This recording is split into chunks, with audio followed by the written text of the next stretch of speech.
Mesdames et messieurs, bonsoir. Merci d'avoir choisi RTI1 à la une de ce 20h. De nouveaux ambassadeurs accrédités en Côte d'Ivoire ont présenté aujourd'hui les lettres de créance au président de la République, Alassane Ouattara. Les diplomates nigérians, thaïlandais, autrichiens et quelques ont réaffirmé l'engagement de leurs pays respectifs à renforcer leur coopération avec la Côte d'Ivoire dans plusieurs domaines, notamment la sécurité. La Côte d'Ivoire, l'Afrique ne l'oublie pas, c'était le 8 juillet 2020.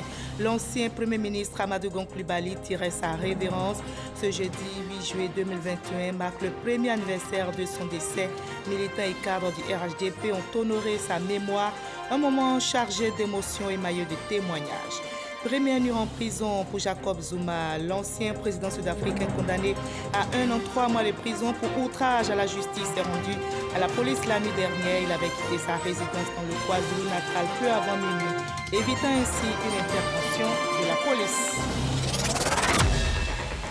Soyez la bienvenue sur RTI1. Nous sommes jeudi 8 juillet aujourd'hui et dans l'actualité nationale, de nouveaux ambassadeurs accrédités en Côte d'Ivoire ont présenté leur lettre de créance au président Alassane Ouattara.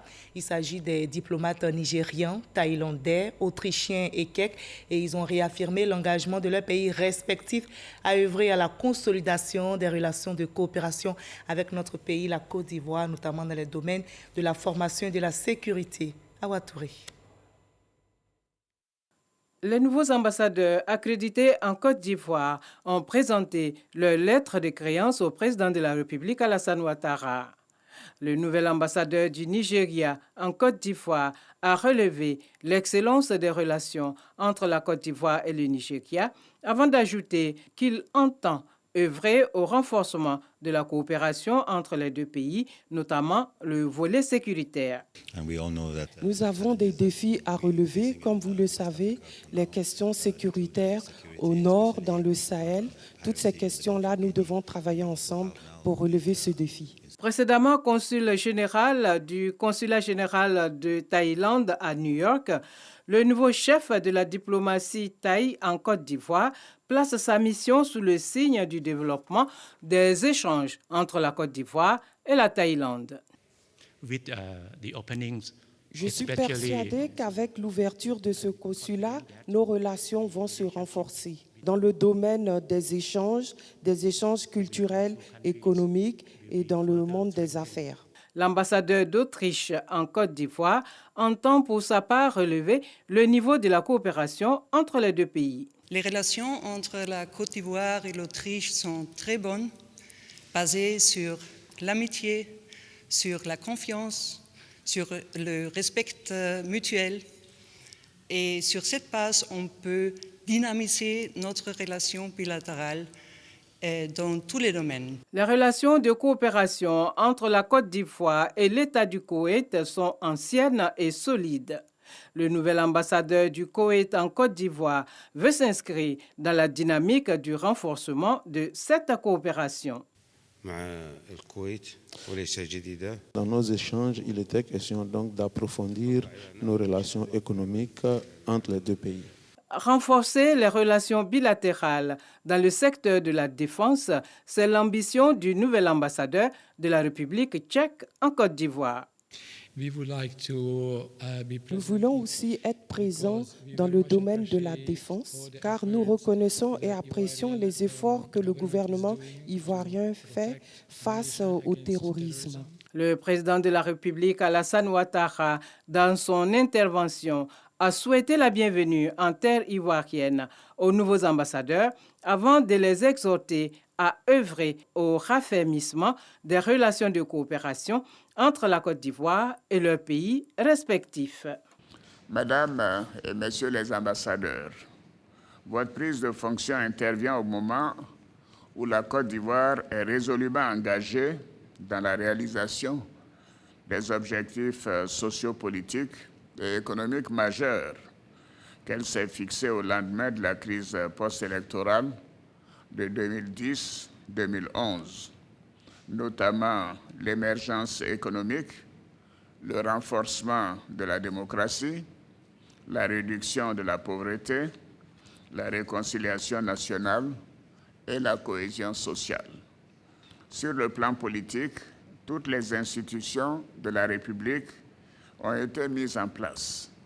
Le climat politique se normalise, comme l'atteste le retour des exilés et la participation de tous les partis politiques significatifs aux élections législatives du 6 mars dernier.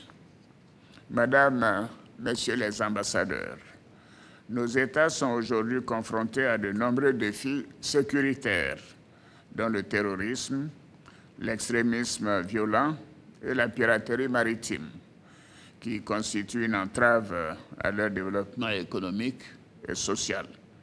La Côte d'Ivoire, pour sa part, est résolument engagée dans la lutte contre tous ces fléaux. Je voudrais, à cet égard, saluer la création ici même, en Côte d'Ivoire, de l'Académie internationale de lutte contre le terrorisme, qui a été inaugurée le 10 juin 2021 dans la ville balnéaire de Jacquesville. Je saisis cette opportunité pour inviter vos États respectifs à apporter leur appui au fonctionnement de cette académie, qui constitue un important instrument pour la sécurité de la sous-région ouest-africaine. Au terme de la cérémonie de présentation des lettres de créance au président de la République, les 5 nouveaux ambassadeurs accrédités en Côte d'Ivoire se sont prêtés au cérémonial protocolaire avec les honneurs militaires. Et on reste au palais présidentiel où le chef de l'État s'est aussi entretenu avec une autre personnalité. Le président Ouattara a échangé aujourd'hui même avec le ministre chargé de l'Afrique auprès du ministre des Affaires étrangères du Commonwealth et du Développement de Grande-Bretagne. Les questions liées à la pandémie de Covid-19 étaient au menu de cette rencontre. On retrouve Awa Touré pour le reportage. Le président de la République, Alassane Ouattara, et le ministre chargé de l'Afrique auprès du ministre des Affaires étrangères, du Commonwealth et du Développement de Grande-Bretagne ont fait le point sur les relations de coopération entre la Côte d'Ivoire et la Grande-Bretagne. Aujourd'hui, j'avais un bon rendez-vous avec le président pour discuter beaucoup de choses qui dans notre intérêt. La situation de l'économie, la situation de Covid, l'assistance de COVAX, et aussi le futur de la région, les initiatives contre violence et terrorisme. Donc, c'est bon d'être ici et le gouvernement d'Angleterre veut travailler bien avec tous les gens ici en Côte d'Ivoire. Sur les questions liées à l'actualité sous-régionale, le ministre britannique chargé de l'Afrique a souligné que le Royaume-Uni et la Côte d'Ivoire travaillent en étroite collaboration. 8 juillet 2020, 8 juillet 2021, cela fait 1 an, jour pour jour, que le Premier ministre Amadou Gon Coulibaly nous a quittés. La Côte d'Ivoire lui rend hommage, sa famille politique également. Nous avons maintenant un grand temps consacré à la commémoration du premier anniversaire de son décès.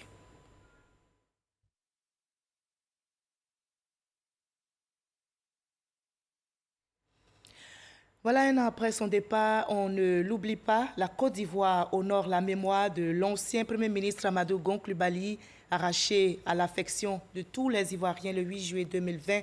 Ce jeudi, des prières ont été formulées en sa mémoire. Le président de la République, Alassane Ouattara, et son épouse ont pris part à la cérémonie tenue à la mosquée de la Riviera Golf à Cocody. Le reportage est signé Kolo Coulibaly.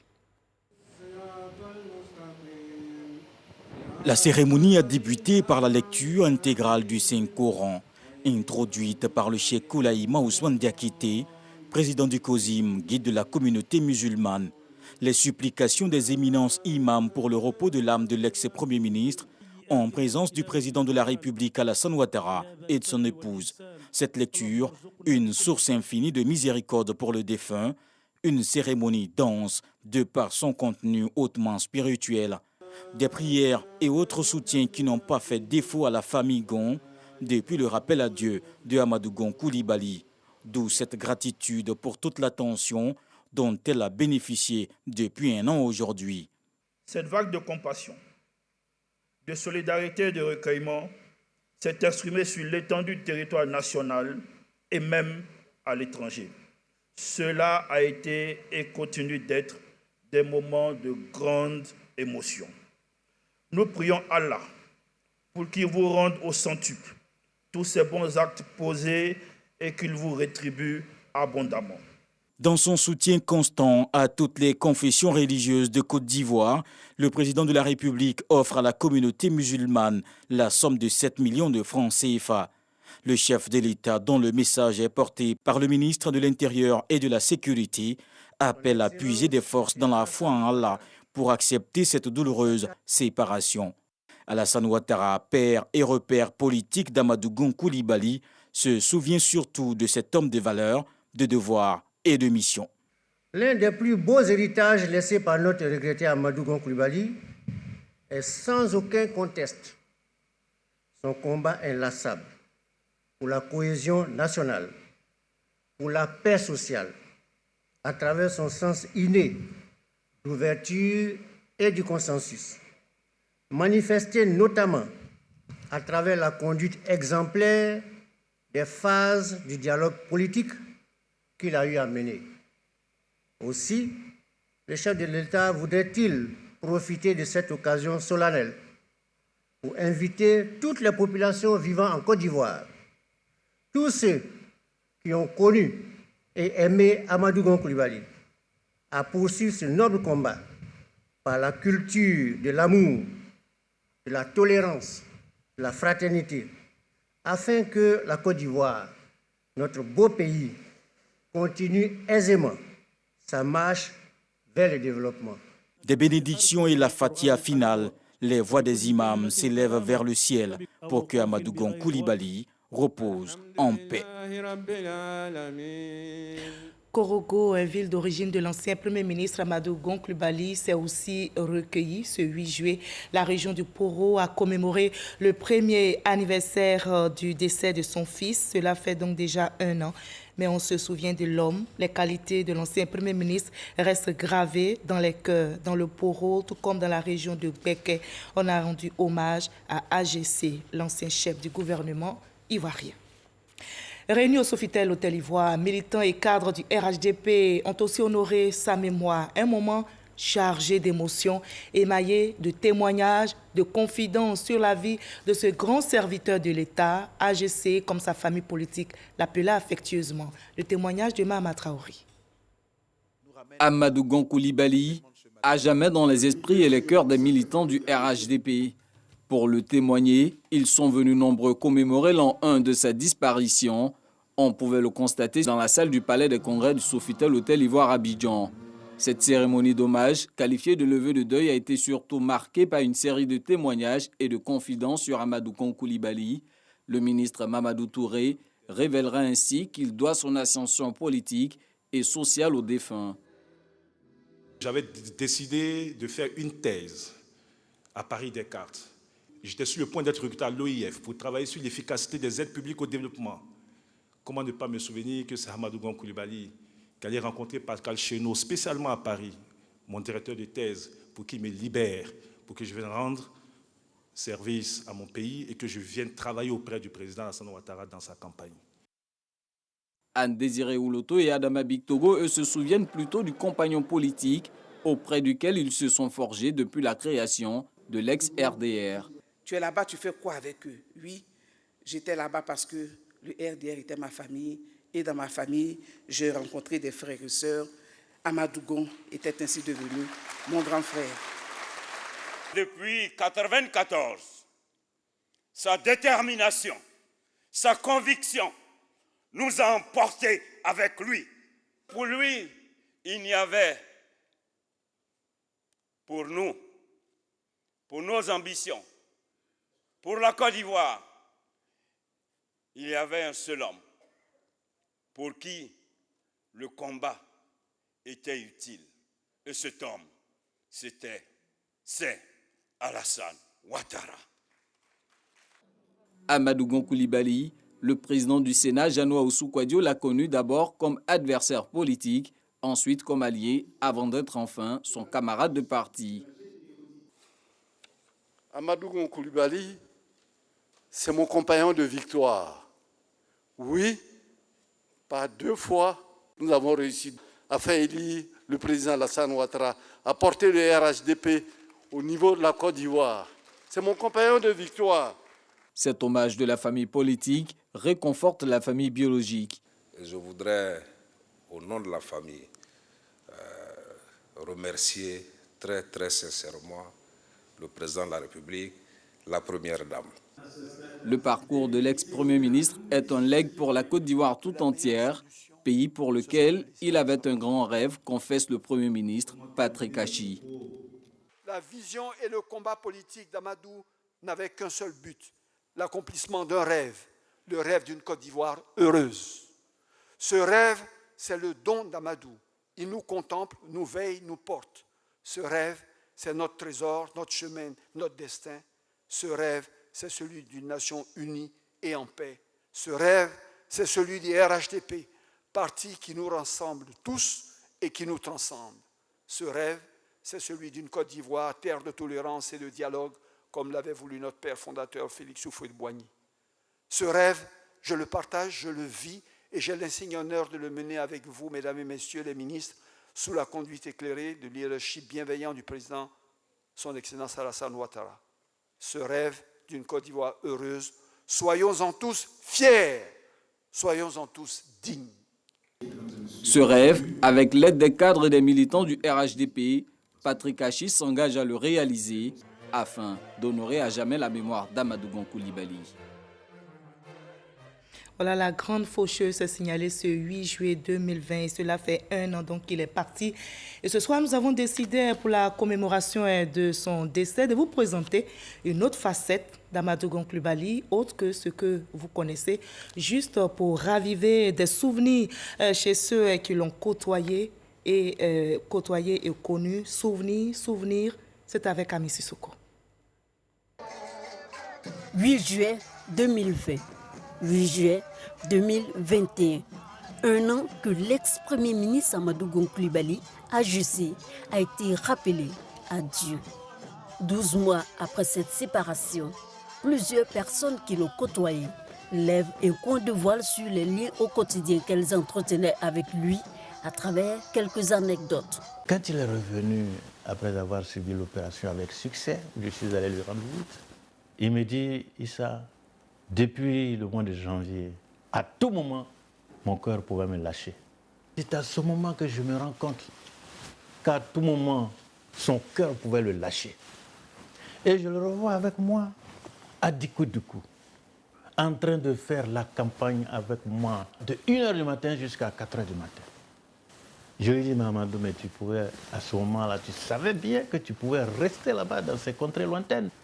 Il me dit, mais tu sais, Issa, quand on aime quelqu'un, il n'y a pas de sacrifice plus grand qu'on ne puisse consentir pour lui.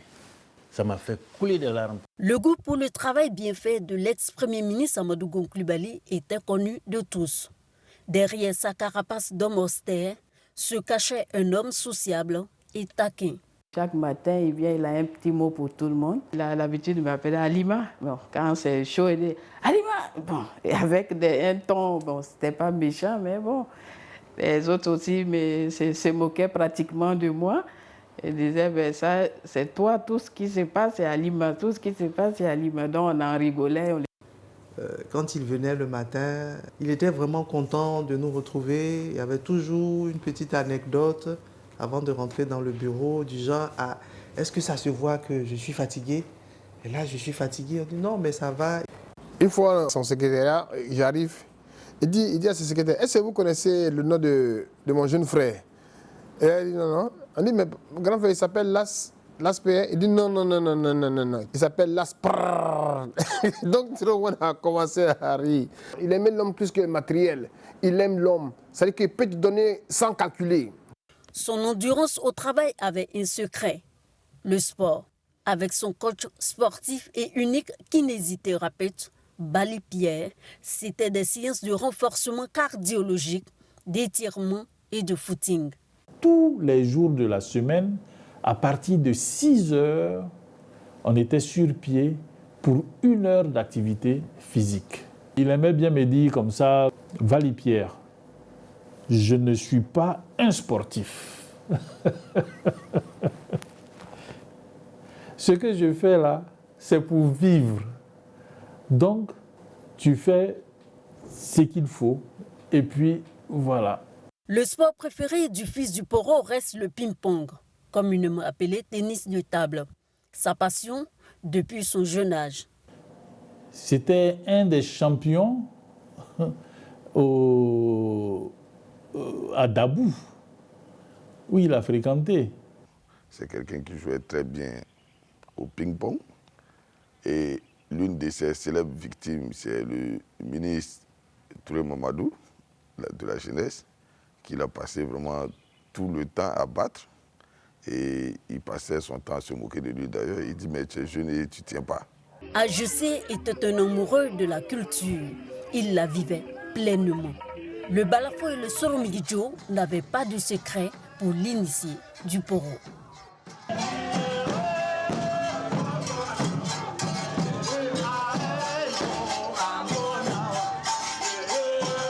On le sait féru de la tradition sénoufo, mais peu de personnes savent sa passion pour la musique reggae de Bob Marley et la salsa.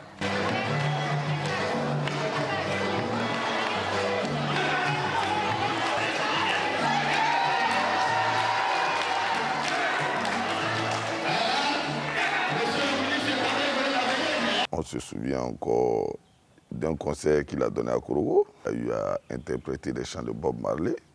Il a eu la chance d'assister à des concerts de Bob Marley quand il était élève. Et il connaît plus de chansons de Bob Marley par cœur. En politique ou dans la vie privée, le dénominateur commun pour l'homme était la passion qu'il mettait dans tout ce qu'il faisait. Il arrivait même à contaminer les autres avec cette passion. Celui que l'on appelait affectueusement le lion était un homme multidimensionnel qu'on ne cessera de découvrir, même après sa disparition. Voilà, et même après sa disparition, on ne l'oubliera jamais. AGC, le lion, c'est ainsi qu'on l'appelait affectueusement, et c'était le grand serviteur de l'État, le travailleur infatigable, généreux, humble. Que de qualificatifs évoqués à l'occasion de la commémoration du premier anniversaire du décès de l'ancien Premier ministre Amadou Gon Coulibaly depuis le 8 juillet 2020. Il n'est plus de ce monde, mais pour ses proches, il reste à jamais vivant à travers ses œuvres, ses actes, ses pensées. Amadou Gon Coulibaly, un an après, que reste-t-il de l'homme? Élément de réponse dans le dossier politique signé Sidonie Davila.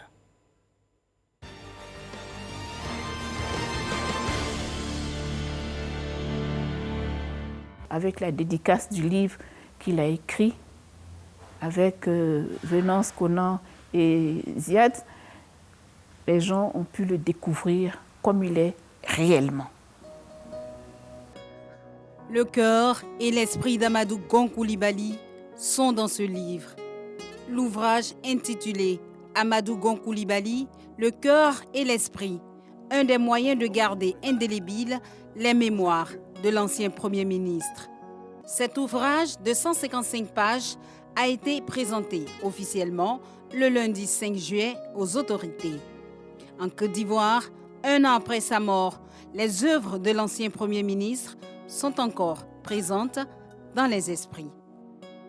Monsieur Amadou Gon Coulibaly était effectivement un grand homme au grand cœur déjà, qui a beaucoup aidé la population et tout le monde, on peut dire, a beaucoup apprécié ses gestes. C'est un homme de rigueur. J'ai essayé de lire un peu son parcours scolaire déjà. Et il était très brillant. Et cela s'est ressenti aussi sur son travail à la tête de la primature. Et c'est quand même dommage pour nous qu'il soit parti assez tôt. Les actions de ce grand homme sont ici visibles. Rues bien tracées, voiries renforcées, bâtiments rénovés. Bienvenue à Korogo, la ville natale d'Amadou Gon Coulibaly. En tant que maire de la ville, poste qu'il a occupé pendant plusieurs années, il a plus structuré certaines choses, mais à la vérité, c'est la vision du président Ouattara qui a permis à toute la Côte d'Ivoire de se développer. Et Korogo, étant une ville de Côte d'Ivoire, a pu bénéficier également de ce développement-là. Il est resté aussi un homme très discret, travailleur, un monsieur qui parlait très peu.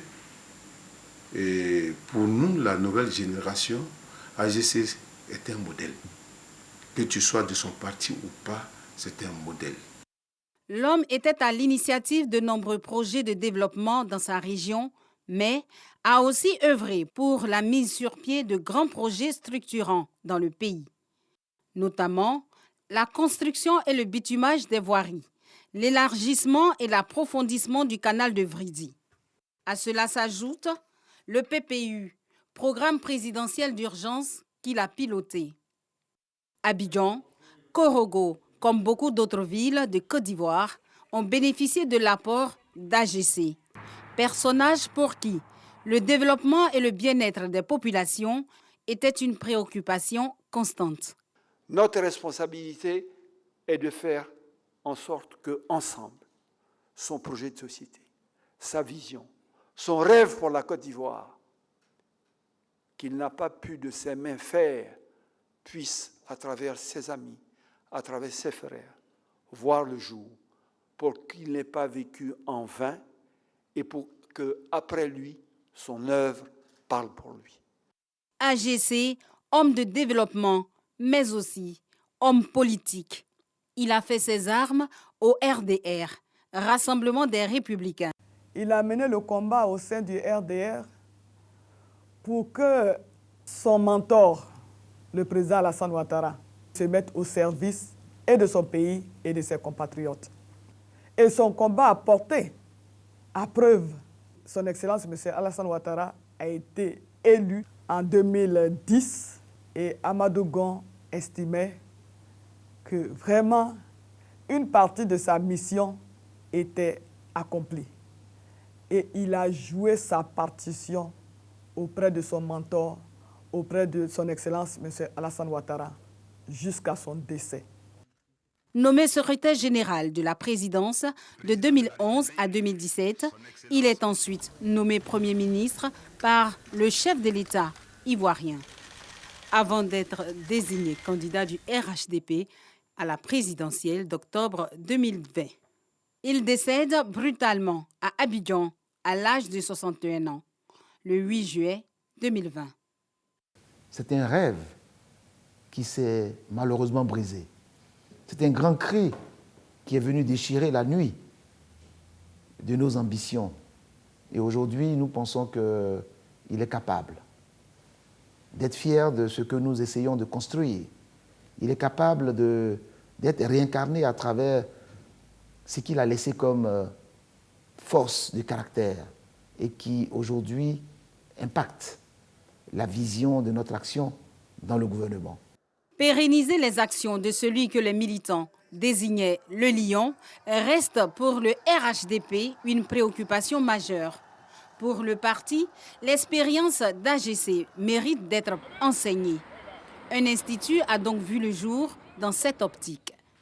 Il sera inauguré officiellement ce vendredi. Avec certains amis proches de lui, ou certains même qui sont de la société civile, qui l'ont connu de loin, nous avons décidé de mettre en place donc, un institut de formation politique pour des jeunes, parce que nous estimons qu'il incarnait un certain nombre de valeurs que les générations futures doivent donc intégrer, en tout cas ceux qui ont à cœur un jour donc, de participer à la vie de ce pays, au développement de ce pays. Et pour nous, c'est un instrument important qui va former sur plusieurs années, plusieurs générations de jeunes qui seront des petits Amadou Gon Coulibaly, nous l'espérons. Loin des préjugés, sa famille se souvient d'un homme attentionné, disponible, sociable. Fofana Kadidiatou Gon ne tarit pas d'éloges pour son aîné. Il était à l'écoute de chacun. C'est le grand frère qui appelle ses jeunes frères et ses jeunes sœurs juste pour prendre des nouvelles, pour voir comment on se porte, pour voir ce qui se passe, si nous n'avons pas de soucis. Et si nous en avons, voir comment il peut nous aider à les régler. C'était vraiment quelqu'un qui était très famille. Amadou Gon Coulibaly, un an après, toujours beaucoup de fierté, aussi bien pour sa famille politique que biologique. On t'aime tellement. Toujours dans nos cœurs, Amadou Gon ne mourra jamais Voilà, le Premier ministre Amadou Gon Coulibaly s'en est allé, mais il reste vivant dans les cœurs. Voilà, ses œuvres continueront de parler pour lui. C'était le dossier politique signé Sidonie Davila. Et voilà tout ce que l'on pouvait dire ce soir à l'occasion de la commémoration du premier anniversaire du décès de l'ancien Premier ministre Amadou Gon Coulibaly. Le ministre du Tourisme et des Loisirs était à l'Assemblée nationale. Il a évoqué les enjeux de la stratégie de développement touristique. Sublime Côte d'Ivoire, après l'impact de la pandémie de Covid-19 sur le secteur, le ministre du Tourisme et des Loisirs en a profité pour annoncer la journée mondiale du tourisme que la Côte d'Ivoire aura l'honneur d'abriter le 27 septembre prochain, nous rapporte Patricia Omouitia.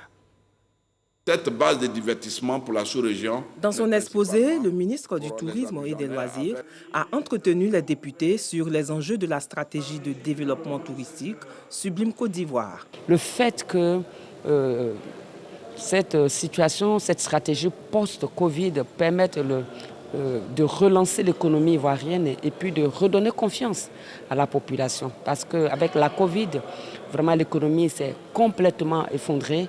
Et donc si cette stratégie peut permettre une bonne relance de l'économie, vraiment cela va faire profiter tous les Ivoiriens. Avec un produit intérieur brut de 7 à 8% en 2019, la Covid-19 a fait baisser ses chiffres de 3 à 4%. Il a dévoilé les actions menées dans le domaine du transport aérien, terrestre et fluvial, pour une accessibilité aisée de tous les sites touristiques de notre pays. La stratégie de la Côte d'Ivoire a été primée et saluée au sein de l'Organisation mondiale du tourisme. Et la Côte d'Ivoire a su mobiliser la communauté des bailleurs du monde touristique à 2 tables rondes où tous, tour à tour, ont contribué et ont fait des annonces et des promesses fermes d'investissement. Et je pense qu'à partir de ce moment-là, nos présences pour représenter l'Afrique, quand il s'est agi aussi de faire les arbitrages, c'était la voix de la Côte d'Ivoire qui a porté. Ici, la Côte d'Ivoire à la 5e place des destinations touristiques les plus prisées du continent d'ici 2025 est l'objectif de cet important programme dont le besoin en financement s'élève à 3 200 milliards de francs CFA. Et au chapitre politique de ce 20h, notez que le sommet du Parti communiste chinois et des partis politiques mondiaux s'est tenu à Beijing par visioconférence. Et depuis la rue Le Pic, ici à Abidjan, le RHDP a pris part à cette cérémonie qui marque le centenaire du Parti communiste chinois. Et ce sommet est un événement diplomatique multilatéral important qui a vu la participation du président chinois. Les détails avec Michel Digré. Ce sont environ 500 dirigeants d'organisations politiques de plus de 160 pays qui ont participé par visioconférence au sommet du Parti communiste chinois. Le Rassemblement des oufouettistes pour la démocratie et la paix a pris part à ces assises qui avaient pour thème, pour le bien-être du peuple, la responsabilité des partis politiques. Je suis content de constater qu'au cours de ce sommet, des dirigeants des partis politiques du monde sont parvenus à promouvoir la paix, le développement, l'équité, la démocratie et la liberté. Le RHDP ne pouvait pas être absent à son honneur. Parce que le président Ouattara et le président Xi Jinping, ensemble, travaillent pour le mieux-être de leurs peuples respectifs, mais surtout dans un contexte mondial global, pour que les peuples de toutes les nations, de tous les continents, vivent mieux, ensemble, comme des frères. Et c'est à ce destin commun que nous sommes tous invités. Le PCC entretient avec la Côte d'Ivoire, mais surtout avec le RHDP, des relations de coopération très fortes. Ce sommet vise par ailleurs à renforcer le partage d'expériences en matière de gouvernance entre le Parti communiste chinois et les partis politiques du monde entier. Voilà un communiqué qui vient de nous parvenir. Le ministère de l'Éducation nationale et de l'alphabétisation porte à la connaissance des parents d'élèves que l'opération d'affectation en ligne des élèves en classe de 6e débutera le jeudi 22 juillet 2021 à 23h59 et prendra fin le jeudi 5 août 2021 à minuit sur toute l'étendue du territoire. Cette opération se déroulera comme suit. Le premier jour, les élèves ayant obtenu au moins 153 points. À partir du deuxième jour, tous les élèves admis au CPE sans distinction de points. À cet effet, chaque parent d'élève est invité à procéder lui-même à l'affectation de son enfant dans l'établissement de son choix à partir de son téléphone portable en envoyant par message DOB au 99 91 et en suivant les instructions communiquées signées du ministre et par délégation le directeur de cabinet Mamadou Binati. Un autre communiqué, il émane de l'état-major général des armées. Le chef d'état-major général des armées informe la population que la date limite de dépôt de dossier et la visite médicale d'aptitude préliminaire au recrutement FACI 2021, préalablement prévu le vendredi 9 juillet 2021, prorogé au lundi 12 juillet 2021. Les candidats au dit recrutement pourront donc se faire enrôler les samedis 10, dimanche 11 et lundi 12 juillet 2021 de 6h à 18h. Communiqué signé du général de corps d'armée Lassina Doumbia, chef d'état-major général des armées. Et sur le front sanitaire, on reste mobilisé contre la pandémie de Covid-19.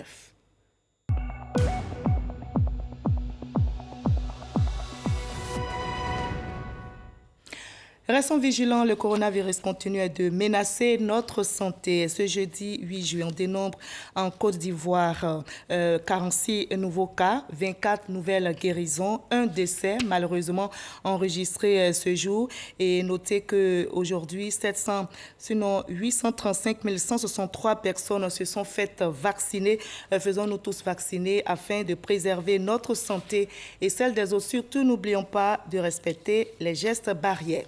Et on va terminer par cette dernière information émanant de l'Afrique du Sud. Première nuit en prison pour Jacob Zuma, l'ancien président sud-africain condamné à 1 an 3 mois de prison pour outrage à la justice est rendu à la police la nuit dernière. Il avait quitté sa résidence dans le KwaZulu-Natal peu avant minuit, évitant ainsi une intervention de la police. Les recours engagés en urgence par son équipe juridique n'ont pas suffi à repousser l'ordre de l'arrêté émis par la Cour constitutionnelle. Jacob Zuma, poursuivi dans de nombreuses affaires de corruption, a saisi une cour provinciale pour obtenir l'annulation de son arrestation et celle-ci doit se prononcer ce vendredi. Et vous l'avez compris, ce journal est terminé. Je vous retrouve avec le même plaisir demain 20h. Mais surtout, n'oubliez pas, prenez soin de vous.